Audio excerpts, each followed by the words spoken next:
আজ 25 মে বিশ্ব থাইরয়েড দিবস। সবাইকে স্বাগত জানাচ্ছি স্বাস্থ্য প্রতিদিনের বিশেষ এই আয়োজনে।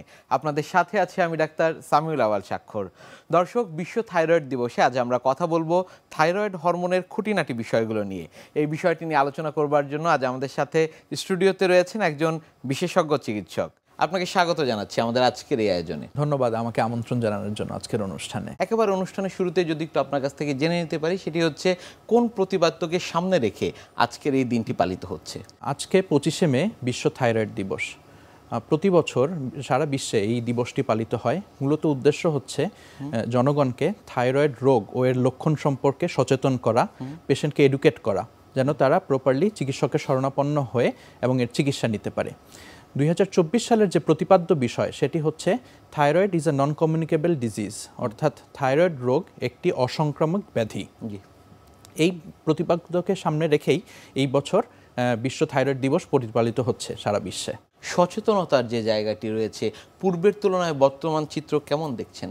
বর্তমান চিত্র যেটা হচ্ছে, এখন কিন্তু মিডিয়ার বদলতে বলেন, ফেসবুকের বদলতে বলেন, সবাই কিন্তু ইনফরমেশনের একটা মহোৎসব চলতেছে।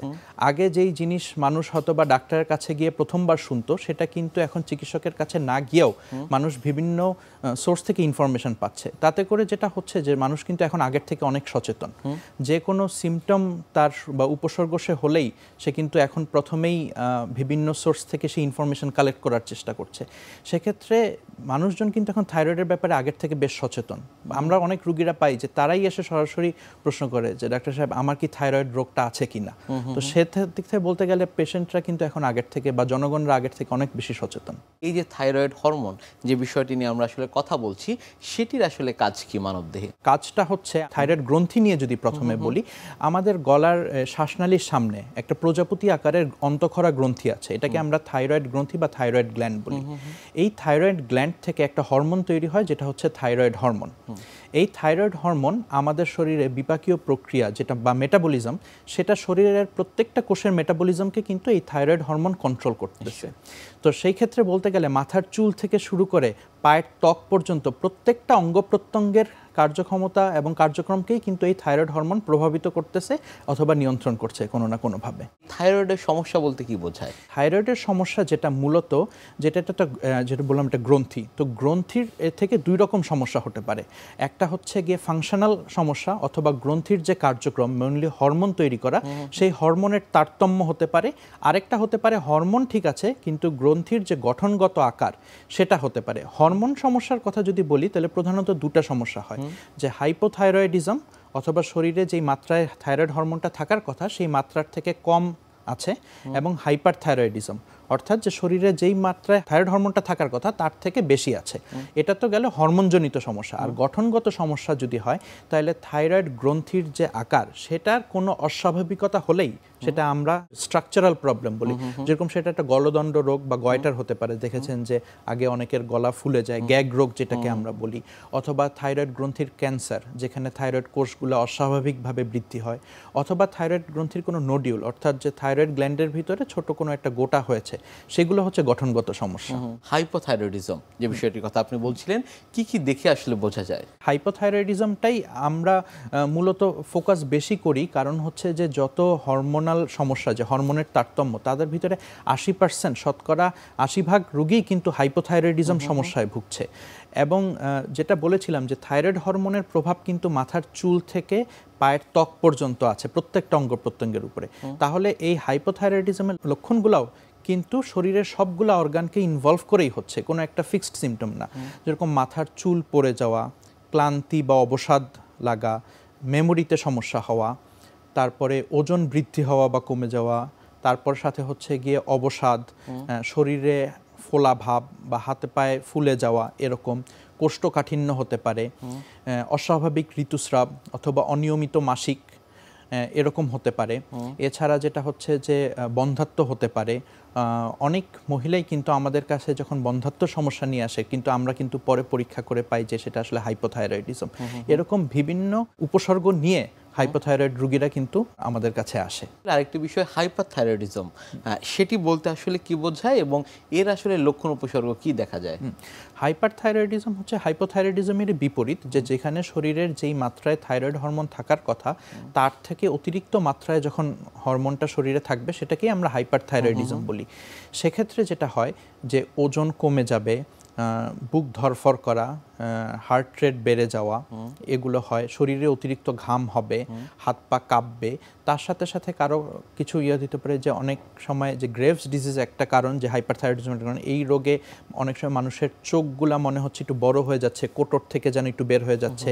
গলায় যে থাইরয়েড গ্রন্থিটা থাকে সেটা সাধারণত বাহির থেকে বোঝা যায় না, কিন্তু সেই গ্রন্থিটা একটু বড় হবে, ওজন কমে যাবে। এই সব লক্ষণ দেখলে আমরা ধারণা করি যে এই রোগীটার অথবা এই ব্যক্তিটার হাইপারথাইরয়েডিজম সমস্যা থাকতে পারে। সেক্ষেত্রে আসলে কিভাবে নিশ্চিত হওয়া যাবে যে তার আসলে হাইপারথাইরয়েডিজম নাকি হাইপোথাইরয়েডিজম? প্রথমতই যখন এইসব উপসর্গ নিয়ে আমাদের কাছে রুগীরা আছে, তখনই আমরা কিছু বেসিক টেস্ট করতে দিই, প্রাথমিক পর্যায়ে কিছু টেস্ট করার জন্য যে তার হরমোনের সমস্যা আছে কি না। সেই জন্য আমরা কতগুলো হরমোন টেস্ট করি। এর ভিতরে উল্লেখযোগ্য হচ্ছে TSH, FT3 এবং FT4। যদি সে হাইপোথাইরয়েডের রোগী হয় সেক্ষেত্রে TSH এর মাত্রা বেড়ে যাবে এবং FT4 এর মাত্রা কমে যাবে, অথবা একটা যদি মৃদু হাইপোথাইরয়েড হয়, যে আমরা যেটাকে সাবক্লিনিক্যাল হাইপোথাইরয়েডিজম বলি, সেখানে FT4 এর মাত্রা স্বাভাবিক বা থাকলেও TSH এর মাত্রা বেড়ে যাবে।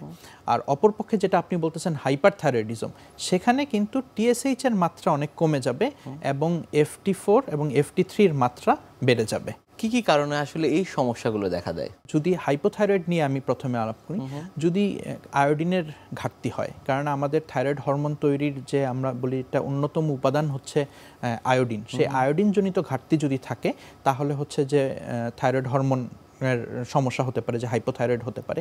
তবে অঞ্চল ভিত্তিক, এটা অঞ্চল ভিত্তিক। তবে এখন যেহেতু আয়োডাইজড সল্ট সব জায়গায় পাওয়া যাচ্ছে, আয়োডিন সমৃদ্ধ লবণ, তাহলে আয়োডিন অভাবজনিত কারণে হাইপোথাইরয়েড কিন্তু আগের থেকে প্রাদুর্ভাব অনেক অনেক কমে গিয়েছে। আরেকটা অন্যতম কারণ হচ্ছে অটোইমিউন রোগ। অটোইমিউন রোগের কারণে হাইপোথাইরয়েডিজম হতে পারে। অটোইমিউন রোগটা এরকম যে আমাদের শরীরে যে অ্যান্টিবডি উৎপন্ন হয়, অ্যান্টিবডির কাজ কি আপনার শরীরে কোনো জীবাণু আসলে বা তাকে প্রতিহত করা। কিন্তু এরকম কিছু অ্যান্টিবডি উৎপন্ন হয় যে সে নিজের থাইরয়েড গ্রন্থিটাকে একটা বাহিরের শত্রু মনে করতেছে, যার কারণে থাইরয়েড গ্রন্থিকে আক্রান্ত করতেছে। আক্রান্ত করার কারণে সেই গ্রন্থি থেকে পর্যাপ্ত পরিমাণে হরমোন তৈরি হচ্ছে না, বিধায় সে হাইপোথাইরয়েড রোগে ভুগছে। এছাড়া কিছু কিছু ক্ষেত্রে জন্মগতভাবেও কারো যদি থাইরয়েড গ্রন্থিটা ঠিকমতো ডেভেলপ না করে অথবা থাইরয়েড গ্রন্থি অনুপস্থিত থাকে, তাহলে আমরা যেটাকে কনজেনিটাল হাইপোথাইরয়েডিজম বা জন্মগত হাইপোথাইরয়েড বলি। এছাড়াও কিছু যাদের ধরেন কোনো কারণে অপারেশন হয়ে থাইরয়েড গ্ল্যান্ড আংশিক বা পরিপূর্ণ ফেলে দেওয়া লাগে, সেসব ক্ষেত্রে কিন্তু থাইরয়েড গ্ল্যান্ড থেকে পর্যাপ্ত পরিমাণ হরমোন আসবে না এবং সে হাইপোথাইরয়েড রোগে ভুগবে। আর হাইপারথাইরয়েডের যেগুলা কমন কারণ, সেগুলোর ভিতরেও এটাও একরকম অটোইমিউন রোগ, যেখানে এমন কিছু অ্যান্টিবডি উৎপন্ন হয় যা থাইরয়েড গ্ল্যান্ডকে স্টিমুলেট করে যে সে যেন বেশি বেশি করে প্রয়োজনের তুলনায় অতিরিক্ত করে হরমোন তৈরি করে। সেটা যে হাইপারথাইরয়েডিজমের একটা অন্যতম কারণ। মহিলাদের ক্ষেত্রে এই থাইরয়েড হরমোনের ভূমিকা কি পুরুষের তুলনায় অধিক কিনা? মহিলাদের ক্ষেত্রে থাইরয়েড হরমোনের সবার জন্যই থাইরয়েড হরমোনের ভূমিকা গুরুত্বপূর্ণ। এখানে মহিলা বা পুরুষ কাদের ক্ষেত্রে বেশি গুরুত্বপূর্ণ এইভাবে বলার সুযোগ নাই। তবে আরেকটা বিষয় যে মহিলাদের ক্ষেত্রে প্রেগন্যান্সির একটা বিষয় যেহেতু আছে, যে গর্ভধারণের বিষয় আছে, থাইরয়েড হরমোনের তারতম্য হলে সেক্ষেত্রে কিন্তু গর্ভধারণের সমস্যা হতে পারে, অথবা বন্ধ্যাত্ব যে রোগ, তার একটা অন্যতম কারণ কিন্তু থাইরয়েড হরমোন, বিশেষত হাইপোথাইরয়েডিজম একটা অন্যতম কারণ। সেদিক দিয়ে যদি বিবেচনা করা যায় যে বাচ্চা ধারণের ক্ষেত্রে, তাহলে মহিলাদের জন্য থাইরয়েডটা বেশি গুরুত্বপূর্ণ। আরেকটা কারণে গুরুত্বপূর্ণ কারণ পুরুষদের তুলনায় মহিলাদের কিন্তু থাইরয়েড রোগ বা হাইপোথাইরয়েডিজম যেই রোগটা, সেটা কিন্তু বেশি হয় এবং মহিলারা কিন্তু পুরুষদের তুলনায় 10 গুণ বেশি ঝুঁকিতে আছে।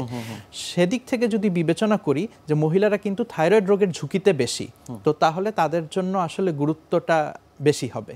হাইপোথাইরয়েডিজম এবং হাইপারথাইরয়েডিজম দুটির ক্ষেত্রে আসলে চিকিৎসা পদ্ধতি কি কি রয়েছে আমাদের দেশে? এখন আমাদের দেশে কিন্তু হাইপারথাইরয়েডিজমের দোনোটারই সব রকম চিকিৎসা আছে। আমি হাইপোথাইরয়েডিজম নিয়ে আগে বলছি।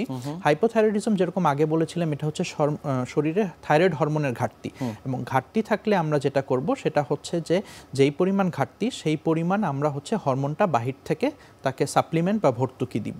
সেক্ষেত্রে যারা TSH এর মাত্রা দেখে, TSH FT4 এর মাত্রা দেখে, রোগীর ওজন দেখে এবং হাইপোথাইরয়েডিজমের মাত্রাটা কীরকম সেটার উপরে বিবেচনা করে আমরা তাকে থাইরক্সিন ওষুধটা বাহির থেকে দিব। সেটা হচ্ছে যে হাইপোথাইরয়েডিজমের চিকিৎসা। এবং যেহেতু চিকিৎসার বিষয়টা আসছে, তাহলে আমি একটু আলোকপাত করতে চাই যে রোগীদের ভিতরে আমাদের কাছে অনেকেই আছে যে ওষুধ খাচ্ছে কিন্তু ওষুধ খাওয়ার নিয়মটা আসলে না। তো আমি আপনাদের মাধ্যমে এটা রোগীদেরকে বলতে চাই ওষুধ খাওয়ার সঠিক নিয়মটা, যেটা হচ্ছে যে ওষুধ খেতে, থাইরক্সিন যে ওষুধটা সেটা খেতে হবে খালি পেটে, এবং ওষুধ খাওয়ার 1 ঘন্টার ভিতরে অন্য কোনো রকম ওষুধ অথবা খাবার খাওয়া যাবে না। কেন? কারণ অন্য খাবার বা ওষুধ খেলে তাহলে যেটা স্টোমাক থেকে অ্যাবজর্পশন যেটা হয় সেটা পরিপূর্ণভাবে হবে না বা বাধাপ্রাপ্ত হবে। তাহলে অর্থাৎ যেই পরিমাণ ওষুধ আমি খাচ্ছি সেই পরিমাণ কার্যকারিতা কিন্তু আমার শরীরে আসবে না। তাহলে নিয়মটা হবে যে সকালে খালি পেটে খেতে হবে এবং ওষুধ খাওয়ার 1 ঘন্টার ভিতরে অন্য কোনো ওষুধ বা খাবার খাওয়া যাবে না। এবং আজকাল অনেকেই আয়রন, ক্যালসিয়াম অথবা গ্যাস্ট্রিকের ওষুধ, যেটাকে আমরা PPI বলি, সেই সব জাতীয় ওষুধ খেয়ে থাকেন। তাহলে আমরা বলি যে ওষুধ খাওয়ার 4 ঘন্টা আগে এরকম কোনো আয়রন, ক্যালসিয়াম বা PPI জাতীয় ওষুধ সেবন করা উচিত না। অনেক ক্ষেত্রে আসলে দর্শকদের যে প্রশ্নটি থাকে সেটি হচ্ছে সকালেই কেন খেতে হয়? আচ্ছা, সকালেই খেতে হবে কারণ মিনিমাম কোনো খাবার 4 ঘন্টার ভিতরে আসলে থাইরয়েড ওষুধ খেলে তাহলে ওষুধটা ঠিকমতো অ্যাবজর্ব হবে না এবং আপনার কার্যকারিতা হবে। আমরা বলি যে খালি পেটে খেতে হবে, কারণ খালি পেটে অ্যাবজর্পশন বা শোষণ সেটা সবচেয়ে ভালো হয়। আমরা রোগীদেরকে এই জন্য বলি কারণ আমরা সাধারণত ডিনার বা রাতের খাবার খাওয়ার পর একটা লম্বা গ্যাপ থাকে, তাহলে সে যখন সকালে উঠছে ঘুম থেকে সে তো আসলে তখন খালি পেটে আছে, ফাস্টিং টাইম। এই কারণে আমরা বলি যে সকালে খালি পেটে, তবে অভুক্ত অবস্থায় যে 4 ঘন্টা অভুক্ত থেকে সে কিন্তু ওষুধটা খেতে পারে। তবে সবচেয়ে সুবিধাজনক সময় হচ্ছে রোগীদের জন্য এরকম এত লম্বা সময় অভুক্ত থাকা, সেটা হচ্ছে সকালবেলা। এই জন্য আমরা সকালে খেতে বলি। নিশ্চয়ই আমরা আসলে হাইপারথাইরয়েডিজমের চিকিৎসা পদ্ধতি কি রয়েছে সেটি নিয়েও জানবো, তবে তার আগে আমাদের এই অনুষ্ঠানের একটি নিয়মিত সেগমেন্ট হচ্ছে বিভিন্ন খাদ্যের পুষ্টি গুণাগুণ সম্পর্কে আমাদের দর্শকদের জানিয়ে দেয়া। প্রিয় দর্শক, দেখছেন বিশ্ব থাইরয়েড দিবসে স্বাস্থ্য প্রতিদিনের বিশেষ এই আয়োজন। অনুষ্ঠানের পর্যায়ে দেখে নেব বিভিন্ন খাদ্যের পুষ্টি গুণাগুণ সম্পর্কে আমাদের পুষ্টিবিদের কাছ থেকে। সবসময় বলাই হয়ে থাকে আপনি আপনার শরীরের ইন্টারনাল অঙ্গ প্রত্যঙ্গ যেগুলো আছে সেগুলো যদি ভালো রাখতে চান তাহলে অবশ্যই আপনাকে একটি হেলদি ডায়েটারি গাইডলাইন মেনে চলতে হবে। একটি অঙ্গকে ভালো রাখার জন্য বেশ কিছু খাবারের বা ডায়েটারি মডিফিকেশন আমরা বলে থাকি। তো সেই ক্ষেত্রে কোলন ভালো রাখার জন্য সবার প্রথমে যদি বলতে হয় প্রচুর পরিমাণে পানি এবং পানি সমৃদ্ধ ফলমূল, শাকসবজি গ্রহণ করতে হবে। কেননা কোলন ভালো রাখার জন্য পানি বা জলীয় খাবারের কিন্তু কোনো বিকল্প নেই। সেই জন্য প্রতিদিন 8 থেকে 10 গ্লাস পানি পান করতে হবে। বিভিন্ন ধরনের ফলমূল, শাকসবজি, বিশেষ করে সিজনাল ফলমূল, শাকসবজি যেগুলো আছে সেগুলোতে কিন্তু পানির পরিমাণ খুব ভালো পরিমাণে থাকে। সেটি শীতকাল হোক বা গ্রীষ্মকাল, যখনই হোক না কেন আপনি চেষ্টা করবেন পানি সমৃদ্ধ ফলমূল, শাকসবজি রাখার জন্য। প্রতিদিন যদি একটি করে কচি ডাবের পানি পান করতে পারেন সেটিও কিন্তু আপনার শরীরে পানির চাহিদা পূরণ করার ক্ষেত্রে গুরুত্বপূর্ণ ভূমিকা পালন করবে।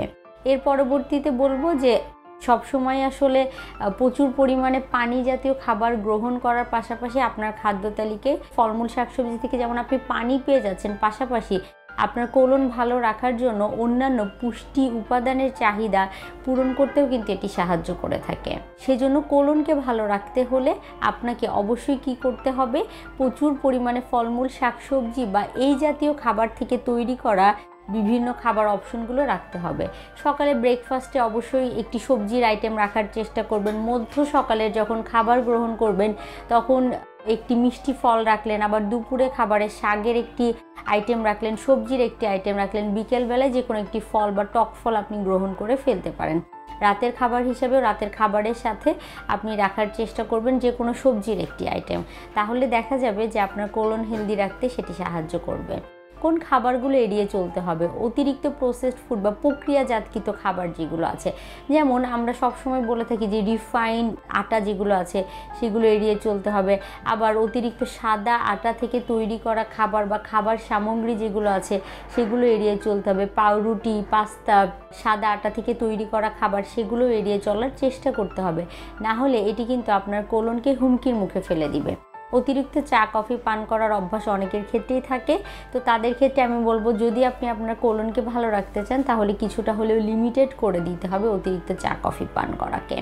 তার পরবর্তীতে লাল মাংস আমাদের দেহের বিভিন্ন ধরনের পুষ্টি উপাদানের ঘাটতি পূরণ করতে সাহায্য করে, কিন্তু এই লাল মাংস অতিরিক্ত গ্রহণ করলে বিভিন্ন গবেষণায় উঠে এসেছে যে সেটি কিন্তু আপনার কোলনকে হুমকির সম্মুখীন করে দেয় বা কোলনের বিভিন্ন রোগের আশঙ্কাকে বাড়িয়ে দেয়। সেজন্য অবশ্যই আপনি যদি আপনার কোলনকে ভালো রাখতে চান আপনাকে এই লাল মাংসের অতিরিক্ত গ্রহণ এড়িয়ে চলতে হবে। চেষ্টা করবেন মাসে 1 থেকে 2 বার এই লাল মাংস গ্রহণ করার জন্য।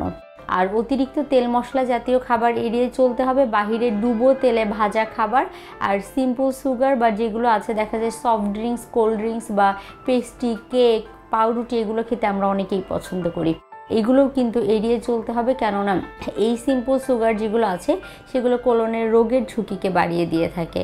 সেজন্য আপনাকে অবশ্যই আমি যেটি মেনশন করে দিলাম যেই খাবারগুলোর কথা, সেই খাবারগুলোকে অবশ্যই গাইডলাইন হিসাবে মেনে নিয়ে সেই অনুযায়ী চলতে হবে, তাহলে কিন্তু খুব সহজেই আপনি আপনার কোলনকে ভালো রাখতে পারবেন। শুধু কোলন না, আপনি আপনার দেহের অন্যান্য অঙ্গ প্রত্যঙ্গকে ভালো রাখতে চাইলেও এই টিপসগুলো কিন্তু মেনে চলতে পারেন, তাহলে দেখা যাবে কোলনের পাশাপাশি দেহের ইন্টারনাল বিভিন্ন অর্গান ভালো রাখতে এগুলো সাহায্য করবে। হাইপারথাইরয়েডিজমের চিকিৎসা পদ্ধতি আমাদের দেশে কি কি প্রচলিত রয়েছে?